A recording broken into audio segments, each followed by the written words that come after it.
শীত প্রায় আমাদের দরজায় এসে কড়া নাড়ছে, তবে এখনো তেমনভাবে শীত পড়েনি। তোমরা সবাই কেমন আছো বলো তো বন্ধুরা? আশা করি সবাই খুব ভালো আছো। আমাদের বাড়ির ছাদ বাগানটা ভাবলাম সবাইকে ঘুরে দেখাই। মা এখানে শীতের জন্য ফুল গাছ লাগিয়েছে, সেগুলোই আমাকে দেখাচ্ছিল। গাছে না কত বেগুন হয়েছে, বেশ অনেকগুলো বেগুনের গাছ মা লাগিয়েছিল। আরো অন্যান্য সবজির গাছও আছে, তোমাদেরকে আস্তে আস্তে দেখাচ্ছি। আমাদের এই ছাদটা খুব একটা বড় না, তবে আমাদের এই ছাদের মধ্যে নানা রকম সবজির গাছ, ফুলের গাছ, পাতাবাহার গাছ, আরো অনেক রকমের গাছ আছে। এই যে দেখো কি সুন্দর কলমি শাক হয়েছে। সানায়া এখানে নানা রকমের ফুল নিয়ে দাঁড়িয়ে আছে।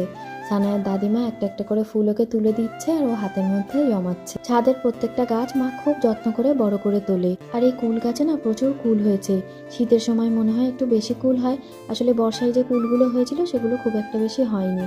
এখানে আমার আমড়া গাছ লাগিয়েছে, আর প্রত্যেকটা ফুল গাছে না এত ভালো ফুল ফুটেছে, শীতের সময় মনে হয় আরো সুন্দরভাবে ফুল ফুটবে। মা তো ছাদে প্রচুর গাছ লাগিয়ে রেখেছে, অর্ধেক গাছের নাম আমি জানি না।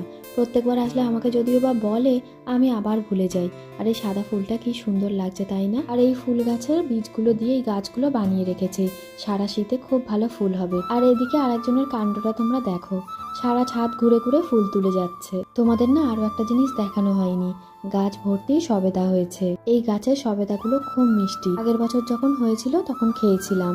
লঙ্কা গাছটায় প্রচুর লঙ্কা হয়েছে। সবার বাড়িতে এমন একটা জায়গা থাকে যেটা তার কাছে সব থেকে বেশি প্রিয় হয়, তেমন আমার কাছে আমাদের বাড়ির এই ছাদটা। তবে এই ছাদটা এত সুন্দর হয়ে ওঠার পিছনে সব পরিশ্রম কিন্তু মায়ের।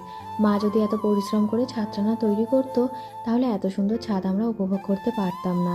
তবে মা বলে মা নাকি সানায়ের জন্য ছাদটা তৈরি করে রেখেছে। এদিকে জানো, তোমাদের সঙ্গে গল্প করতে করতে এতটা দেরি হয়ে গেছে যে প্রায় দুপুর হতে যায়।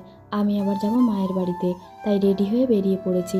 আর এদিকে সানায় তো আনন্দের ঠিকানা নেই, এখানে এসে আবার একটা ড্রেস গিফট পেয়েছে। ও ড্রেসটা আমার নানিমা তৈরি করে পাঠিয়েছে।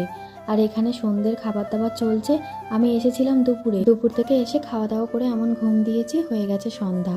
সানায় এখন ওর নানিমার আদর খাচ্ছে। তারপরে রাতে ডিনার সেরে সানায়ের বাবা আনতে গেছিল, এখন যাচ্ছি বাড়ি। তাহলে বন্ধুরা, দেখাবে পরের ভিডিওতে।